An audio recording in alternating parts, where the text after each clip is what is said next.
আল্লাহর কসম, যদি ক্ষমতা থাকতো হাড্ডি পিটায় ঠিক করে রাখতে হবে ইনশাআল্লাহ। ওয়াজ মাহফিলের মঞ্চকে বসে তোমরা ডিজে জিকির বানাবা, এখানে ওয়াজ মাহফিলে ডিজে জিকির শিখাবা, মানুষকে বাউল বানানো শুরু করেছো, গাল গল্প কেচ্চা কাহিনী শুরু করেছো। ইনশাআল্লাহ তাআলা অচিরেই এই উম্মতের মধ্যে এমন নেতৃত্ব আসবে ইনশাআল্লাহ, যে নেতৃত্বের আন্ডারে ইনশাআল্লাহ তাআলা জমিন থেকে জুলুমের শেকড় উপরে যাবে ইনশাআল্লাহ। আমরা আল্লাহর কাছে দোয়া করি, আল্লাহ পাক আমরা বেঁচে থাকি যেন আল্লাহ পাক নিয়ে আসেন ইনশাআল্লাহ। সারা দুনিয়া জুড়ে ফাইজলামি শুরু হয়ে গেছে, সারা বিশ্ব জুড়ে এই যে পশ্চিমাদের যে আগ্রাসন, মুসলিম বিশ্বের আনাচে কানাচে অসহায় মুসলিমদেরকে নির্যাতন করা হচ্ছে নির্মমভাবে। বাচ্চা, একটা বাচ্চা সে জানে না যে শিয়া কি সুন্নি কি, বোম মেরে নষ্ট উড়িয়ে দেওয়া, মাথার খুলি উড়িয়ে দেওয়া। নবীজি বলেছিলেন শেষ জামানায় দুই শ্রেণীর মানুষ আসবে, আমি এদেরকে দেখি নাই। নবীজি দেখেন নাই মানে 1400 বছর আগে ওরা ছিল না। এক শ্রেণী হচ্ছে হাতের মধ্যে মানুষকে মারার কিছু অস্ত্র নিয়ে ঘুরে বেড়াবে, এরা মানুষকে নির্মমভাবে পিটাবে, নির্মমভাবে পিটাবে, নির্মমভাবে মানুষকে পিটাবে। এই শ্রেণীকে আমি দেখিনি, এরা আসবে পরে। হাতে লাঠিওয়ালা সেই গ্রুপ কোনটা জানেন? ওই যে ঘরের মধ্যে ঢুকায় ঢুকায় যে ছেলেগুলোকে মেরে মেরে রাত্রেবেলা মেরে ফেলায়, সেটা গ্রুপে। বিভিন্ন হলে হলে দেখেন না, হকি স্টিক নিয়ে 8-10 জন মিলে এক একটা করে ছেলেকে ডেকে নিয়ে পিটাই পিটাই মেরে ফেলায়, এগুলো সেই ছেলে। এদেরকে যারা জন্ম দিয়েছে ওই বাপের জন্য ধিক্কার, এদেরকে যারা জন্ম দিয়েছে এই বাপের জন্য ধিক্কার। আর এখন এরকম লেডিস গ্রুপও বের হয়েছে, আর মেয়েদেরকেও হলে ডেকে ডেকে পিটানো শুরু করেছে। তোমরা কি মনে করো যে 5 জন 6 জন 10 জন মিলে একজনকে সারা রাত টর্চার করে মেরে ফেলানোর মধ্যে সুপুরুষ তুমি? তুমি সুপুরুষ, তুমি অনেক বড় বীর। সাহস থাকলে তুমি একজন একজন মারামারি করে দেখাও না, দেখি ওর এত বড় সাহস, তাহলে একজন একজন মারামারি করে দেখাও না। আসো রিংয়ের মধ্যে আসো, রিংয়ের মধ্যে আসো, তারপর দেখি তোমার কত শক্তি আমাদের কত শক্তি। একজন 1-on-1 ব্যাটেলে আসো, খালি হাতে 1-on-1 ব্যাটেলে আসো। 8 জন 10 জন মিলে একটা বুয়েটের ছেলে, একটা মেডিকেলের ছেলে, একটা অমুকের ছেলে, তমুকের ছেলে, বাবা মায়ের স্বপ্ন লালন করা ছেলেগুলোকে ঘরের মধ্যে ঢুকাবা, সারা রাত পিটায় মেরে ফেলবা, এটাকে তোমরা সাফল্য মনে করো, বীরত্ব মনে করো? এই ছেলেগুলোকে জন্ম দিয়েছে যে পিতা মাতা, এদের জন্য ধিক্কার আমার পক্ষ থেকে। আপনারা এইসব সন্তান জন্ম দিতে গেলেন কেন? খিদির আলাইহিস সালাম বেঁচে থাকলে ছোটবেলায় মেরে ফেলতো এদেরকে। ওই যে খিদির আলাইহিস সালাম ছোটবেলায় একটা বাচ্চাকে মেরে ফেলছিলেন না? মুসা আলাইহিস সালাম বলেছিলেন যে একটা বাচ্চাকে কেন মেরে ফেললেন? তখন খিদির আলাইহিস সালাম বলেছিলেন এই ছেলেটা যদি বড় হয়, বড় হলে অনেক বড় কাফের হবে। আল্লাহ আগে জানিয়ে দিয়েছেন, এই জন্য আগে মেরে দিয়েছে। এই বাচ্চাগুলোকে নিতে গেলেন কেন? কোনো রকম লজ্জাবোধও নাই, চক্ষু লজ্জা নাই। এরপর যখন আইন শৃঙ্খলা বাহিনী এদেরকে অ্যারেস্ট করে নিয়ে যায়, বীরের মতো হাসতে হাসতে চলে যায়। ও জানে যে আমার কোনো সমস্যা হবে না, ফাঁক ফোকর দিয়ে বেরিয়ে চলে আসবে। তোমরা এগুলোকে বীরত্ব মনে করো, তোমরা বীরত্ব মনে করো, সুপুরুষ হয়ে গেছো তোমরা। এতই যদি ক্ষমতা থাকে, সাহস থাকে, তো একজন একজন মারামারি করো না কেন? 1-on-1 ব্যাটেল আসো, তারপর দেখো কে জিতে কে হারে। 10 জন মিলে একজনকে পিটাবা, মনে করছো খুব বড় বীর হয়ে গেছো। এখন 10টা মেয়ে মিলে একটা মেয়েকেও পিটাচ্ছে, সুবহানাল্লাহ। তাও আবার ইসলামিক বিশ্ববিদ্যালয়। এই বিশ্ববিদ্যালয়ের নাম ইসলামিক কে দিল? এটা ইসলাম? একটা মেয়েকে আপনি ঘরের মধ্যে ঢুকায় সারা রাত পিটাবেন, মেয়েটা কাঁদতে কাঁদতে বলছে আমার পায়জামা পর্যন্ত খুলে ফেলেছে টান দিয়ে। আরে তোর মায়ের পায়জামাকে খুলে ফেললে তোর কেমন লাগবে? তোর বোনের পায়জামাকে খুলে ফেললে তোর কেমন লাগবে? কোন সাহসে তুই একটা মেয়ের পায়জামায় হাত দিস? এত বড় সাহস! আর এদেরকে আমরা তলাতল করে মানুষ করি। আইন শৃঙ্খলা বাহিনী আপনারা কি করেন? ইনস্ট্যান্ট কোর্ট বসে ফাঁসি দিয়ে দিবেন এদেরকে। আল্লাহর কসম করে বলছি, যদি কোনোদিন এরকম ক্ষমতা আমাদের কাছে আসতো, দিনের দিন বিচার করে দেখিয়ে দিতাম ইনশাআল্লাহ। ফাইজলামি শুরু করো সারা দেশব্যাপী, সারা দেশব্যাপী ফাইজলামি শুরু করে দিয়েছে একেবারে নির্মমভাবে, অহেতুকভাবে। এই যে অসহায় মানুষগুলোকে, ছাত্র পড়তে গিয়েছে, বাবা মার স্বপ্ন লালন করা ছাত্র, ছেলেটা ইঞ্জিনিয়ার হবে, ছেলেটা মেডিকেল সায়েন্সে পড়ে বড় একজন ডক্টর হবে, পিটায় মেরে ফেলে দিল তাকে। এত বড় সাহস! আর আমরা কিছুই বলতে পারলাম না, কিছু করলাম না। কি একটা অবস্থা চলছে! এগুলো যখন চলতে থাকবে একটা কওমের মধ্যে, আপনার মনে হয় যে আল্লাহর পক্ষ থেকে রহমত নেমে আসবে? লা ইলাহা ইল্লাল্লাহ বলা একজন মানুষ যদি বেঁচে থাকে, ওই একজন মানুষের সম্মানে আল্লাহ পাক কিয়ামত দিবেন ইনশাআল্লাহ। সে একজন মানুষকে এভাবে নির্মমভাবে পিটিয়ে মেরে ফেলো তোমরা। এখন মানুষকে পেটানো শুরু করেছো। নবী সাল্লাল্লাহু আলাইহি ওয়াসাল্লাম শেষ জামানার হাদিস সম্পর্কে বলেছিলেন যে আমি এক শ্রেণীর মানুষকে দেখি নাই যারা আসবে, মানুষকে নির্মমভাবে মারবে, নির্মমভাবে মানুষকে পিটিয়ে মারবে। আর কোরআন খুলে দেখেন, একটা জাতির কথা আল্লাহ পাক বলেছেন। এই জাতির নাম হচ্ছে আদ জাতি। কোন জাতি ভাই? এই আদ জাতিকে আল্লাহ পাক ধ্বংস করেছিলেন ঝড় দিয়ে, ঝড়টা দিয়ে। আল্লাহ পাক এই কওম সম্পর্কে বলেছেন, ওয়াইদা বাতাসতুম জাব্বারিন, ওরা শিরক কুফর তো করতোই, কিন্তু এর পাশাপাশি একটা বড় পাপ করত। ওই পাপটা হচ্ছে এরা যখন মানুষকে পেত পিটিয়ে মেরে ফেলতো, নির্মমভাবে পিটিয়ে মেরে ফেলতো। এই আদ জাতির পাপ তোমরা করা শুরু করেছো। এখন আমাদের শহরে এগুলো চলছে না? এখন দিনে দুপুরে রাস্তাঘাটে এগুলো চলছে। শিক্ষা প্রতিষ্ঠানে গিয়ে এগুলো মাস্তানি করতে গিয়েছো তোমরা। আবার তোমরা মাহফিল করে আমাকে ডাকো ওয়াজ নসিহত করতে। আমার সাথে এগুলোর কোনো সম্পর্ক নেই। আর আমার কাছে তোমরা ভালো কিছু পাবা না। আমার কাছে ইনশাল্লাহ হকটাই পাবো, বাতিল পাবো না ইনশাল্লাহ। আমার ভাই হয়ে যদি এই কাজ করো, আমি তোমার চেহারা পর্যন্ত দেখতে যাবো না ইনশাআল্লাহ। আল্লাহ রাব্বুল আলামিন আমাদেরকে ওমরের শাসন দান করুন বলে আমি একটা মাস ওমরের শাসন যদি চলে না, দেখবেন সব লাইনে চলে আসছে ইনশাআল্লাহ। একটা মাস খালি ধর্ষণের বিচার করা শুরু করেন, ধর্ষণ করার সাহস খুঁজে পাবেন ইনশাআল্লাহ। ওয়াজ মাহফিলগুলোকে দিনের এই পবিত্র আমানতগুলোকে অনেক জায়গায় ঠাট্টা মশকরার পাত্র বানানো হয়েছে। কোথাও দেখা যায় যে ওয়াজ মাহফিল সিজনে যে বললাম ডিজে জিকির চালু করা হয়েছে। ফাইজলামি শুরু করছো দিন নিয়ে, ফাইজলামি শুরু করছো। আবার বলছো 22 বছর থেকে ওয়াজ করি, 22 বছর থেকে মানুষকে হাসাও, এটা বলতে পারো। 22 বছর ওয়াজ আবার কখন করলা? থ্রেট করো যে চোখ গরম করবা না। আল্লাহর কসম, যদি ক্ষমতা থাকতো হাড্ডি পিটায় ঠিক করে রাখিতাম ইনশাআল্লাহ। ওয়াজ মাহফিলের মঞ্চকে বসে তোমরা ডিজে জিকির বানাবা, এখানে ওয়াজ মাহফিলে ডিজে জিকির শিখাবা, মানুষকে বাউল বানানো শুরু করেছো, গাল গল্প কেচ্চা কাহিনী শুরু করেছো। ইনশাআল্লাহ তাআলা অচিরেই এই উম্মতের মধ্যে এমন নেতৃত্ব আসবে ইনশাআল্লাহ, যে নেতৃত্বের আন্ডারে ইনশাআল্লাহ তাআলা জমিন থেকে জুলুমের শেকড় উপরে যাবে ইনশাআল্লাহ। আমরা আল্লাহর কাছে দোয়া করি, আল্লাহ পাক আমরা বেঁচে থাকি যেন আল্লাহ পাক নিয়ে আসেন ইনশাআল্লাহ। সারা দুনিয়া জুড়ে ফাইজলামি শুরু হয়ে গেছে, সারা বিশ্ব জুড়ে এই যে পশ্চিমাদের যে আগ্রাসন, মুসলিম বিশ্বের আনাচে কানাচে অসহায় মুসলিমদেরকে নির্যাতন করা হচ্ছে নির্মমভাবে। একটা বাচ্চা সে জানে না যে শিয়া কি সুন্নি কি, বোম মেরে নষ্ট উড়িয়ে দেওয়া, মাথার খুলি উড়িয়ে দেওয়া।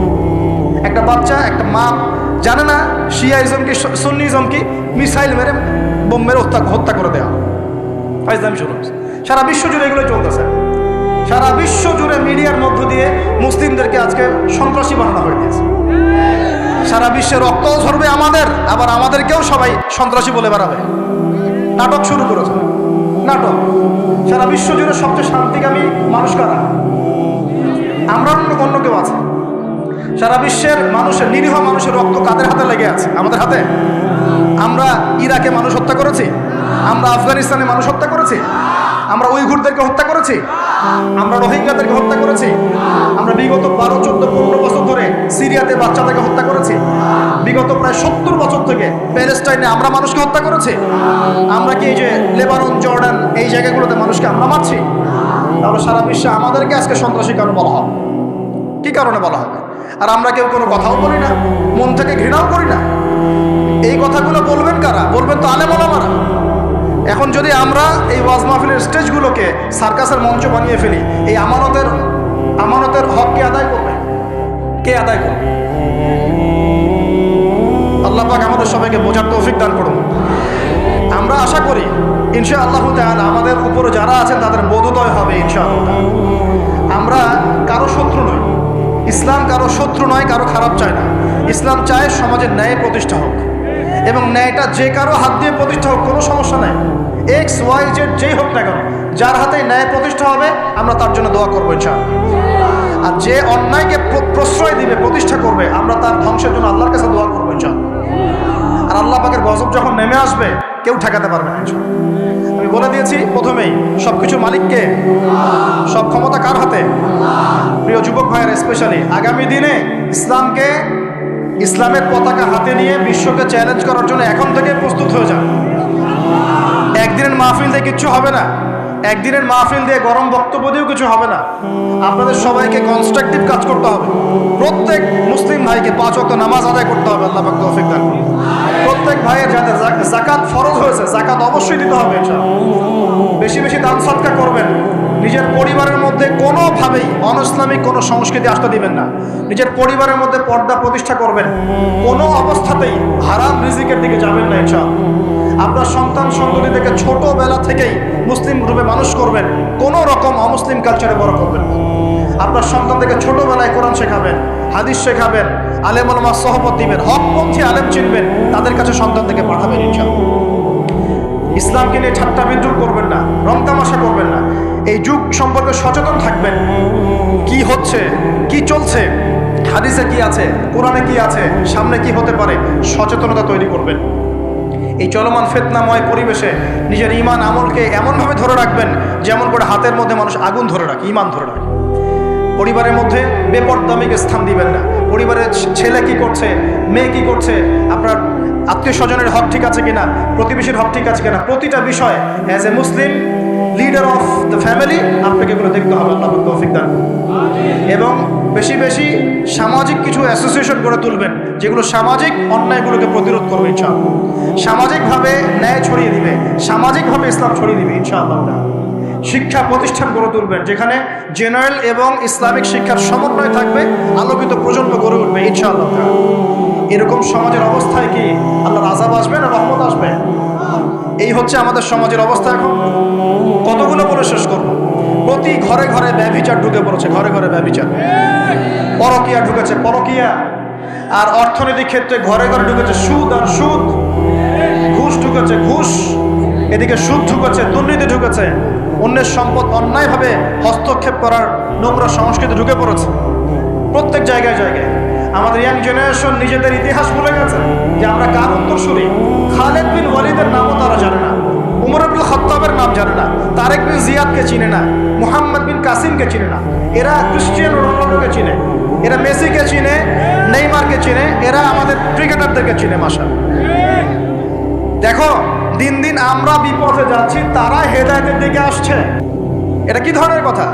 আমার পরিবারের মা বোনরা কিভাবে বেপরদায় বাইরে যায়, আমার পরিবারের কর্তা আমি কেমন করে আমার পরিবারের স্ত্রী সন্তান মেয়েরা বাইরে বেপরদায় যাবে, কিভাবে যাবে? আমি তো পরিবারের কর্তা, আমি পরিবারের স্বামী, আমার স্ত্রী কেমন করে বেপরদায় বাইরে যাবে? আমার ছেলে কেন নামাজ পড়বে না? নামাজ না পড়ে সে ভাত খাবে কিভাবে? নামাজ না পড়ে আমার পরিবারে আমার ছেলে ভাত খাবে কিভাবে? আমার মেয়ে কেমন করে ভাত খাবে?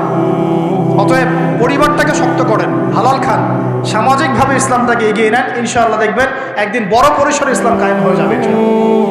আর আমরা কারোর জন্য বদদোয়া করবো না, আমরা দোয়া করবো আল্লাহ পাক যেন ঊর্ধ্বতন কর্তৃপক্ষ সবাইকে হেদায়েত দান করেন এবং অন্যায়ের বিরুদ্ধে দাঁড়ানোর তৌফিক দান করেন এবং তাদের হাতে হলেও আল্লাহ পাক যেন ন্যায় প্রতিষ্ঠা করার তৌফিক দান করেন। আর ন্যায় কোনটা ন্যায় কোনটা অন্যায় এগুলো এইসব প্রোটেস্ট্যান্ট মুসলিমরা আপনাদেরকে শেখাতে পারবে না। যারা ইসলাম, কোরআন, সুন্নাহ, সমকালীন বিশ্ব ইতিহাস, অর্থনীতি, সংস্কৃতি, দেশীয় কালচার সব সম্পর্কে জ্ঞান রাখে, এই মানুষরা আপনাকে বলতে পারবে কোনটা সত্য কোনটা মিথ্যা, কোনটা হক কোনটা বাদ। একজন কবর পূজারী আপনাকে কি হেদায়েত দিবে? একজন মাজার পূজারী আপনাকে কি হেদায়েত দিবে? একজন বেদাতি আপনাকে কি হেদায়েত দিবে? হেদায়েত তো নিতে যান খালি ওদের কাছে, আর জ্ঞানী মানুষকে তো মূল্যায়ন করে না। যারা বুদ্ধি বিক্রি করে খায় ওদের কাছে পরামর্শ নিচ্ছেন। আর কিছু বিষয় বলতে বলতে মুখের ফেনা উঠিয়ে দিলাম, তারপরেও কোনোদিনও বললেন না যে হ্যাঁ কথাটা গ্রহণ করা যায়। কি আশ্চর্য! যখন একটা সমাজের মধ্যে এই পাপগুলো ছড়িয়ে পড়বে তখন আল্লাহ পাকের গজব আসবে, এটা আসবেই। প্রতিরোধ কিভাবে? প্রতিরোধ করার কোনো সুযোগই নাই, আপনাকে প্রতিকারও করার কোনো সুযোগ নাই। তওবা করে আল্লাহর কাছে ফিরে আসতে হবে, এটাই সলিউশন, এটাই সলিউশন। এই যে আমরা শহরের কথাই বলছিলাম, আমাদের সমাজের অন্যতম বড় একটা কিয়ামতের আলামত হচ্ছে উঁচু উঁচু বিল্ডিং নির্মাণের প্রতিযোগিতা। নবীজি জীবনের শেষের দিকে যে হাদিসগুলো বলেছেন, শেষের দিকে, তার মধ্যে কিয়ামতের বড় দুইটা আলামত বলেছেন। তার মধ্যে একটা হচ্ছে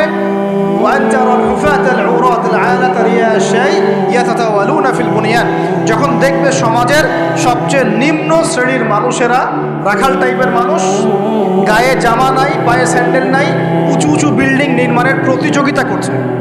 ধনীরা বিল্ডিং নির্মাণ করবে এমনটা নবীজি বলেন নাই। নবীজি বলছেন গরিব, ফকির, মিসকিন, গায়ে কাপড় নাই, স্যান্ডেল নাই, এরা বিল্ডিং নির্মাণ করবে না, প্রতিযোগিতা করবে একে অপরের সাথে। এখনকার আরব বিশ্বটের জাজল্যমান দৃষ্টান্ত, এখনকার আরব বিশ্বটের জাজল্যমান দৃষ্টান্ত। অনেক সালফে সালেহিন বলেছেন এই হাদিস থেকে আরবদেরকে ইশারা করা হয়েছে। কিন্তু এটা আমাদের ঢাকার মতো চলে আসছে।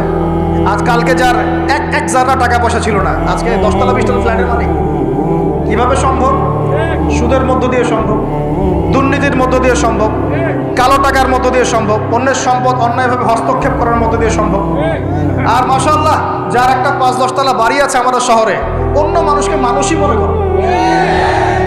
ভাড়াটিয়াকে মনে করো যে তেলাপোকা, ককরোচ, ছিছি করে তাড়াচ্ছে। কত যে শর্ত। কোনো কোনো সময় এমনও হয়েছে মানে বাড়ি ভাড়া চাইতে গিয়ে যে বেইজ্জত হতে হয়েছে, মনে হলো যে বাড়ি ভাড়া চাইতে গিয়ে মানে নিজের সম্মান নিজে নষ্ট করে ফেললাম। সুবহানাল্লাহ। কারণ যখন নিম্ন শ্রেণীর মানুষের কাছে অর্থ আসে তখন কিন্তু এদের মধ্যে কালচার আসে না।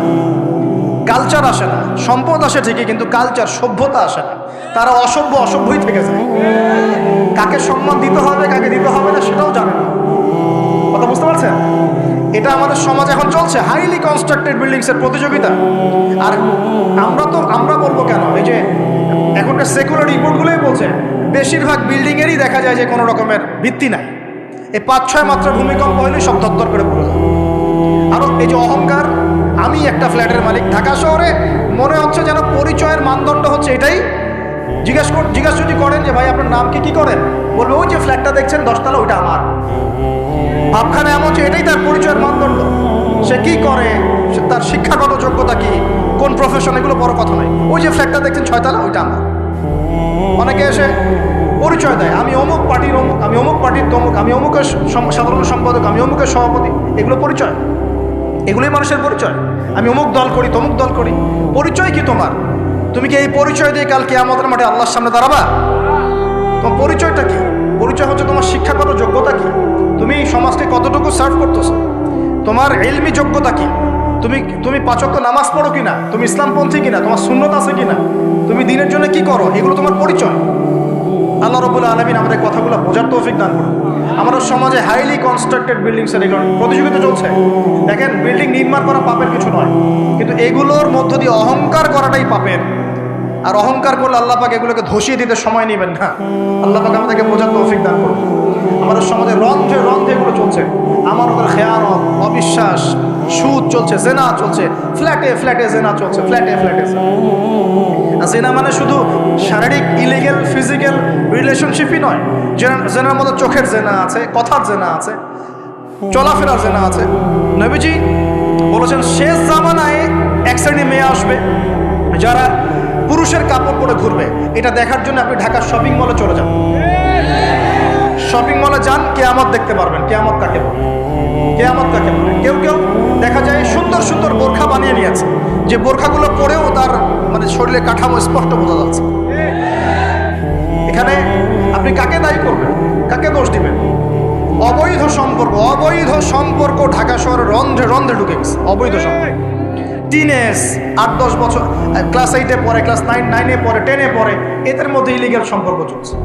ইউনিভার্সিটিতে পড়ে, স্কুল কলেজ পাশ করে বিশ্ববিদ্যালয়ে গিয়েছে, ব্যাস ও মনে হয় যে একেবারে পাখা ওর বজায় গেছে, যা ইচ্ছা তাই করতে হবে। মেয়েকে দিয়েছেন একটা স্মার্টফোন, ব্যাস নষ্ট হয়ে গেছে। ছেলেকে দিয়েছেন একটা বাইক, ও দেখ মাদকের আসরে বসে আছে। কি একটা অবস্থা! এই যুব সমাজ কি আগামী দিনে ইসলামের পতাকা বহন করবে? এই যুব সমাজকে দিয়ে ইসলামের বিজয় লাভ হবে, নাকি আমাদের একটা ঈমান দীপ্ত যুব সমাজ দরকার? কোনটা?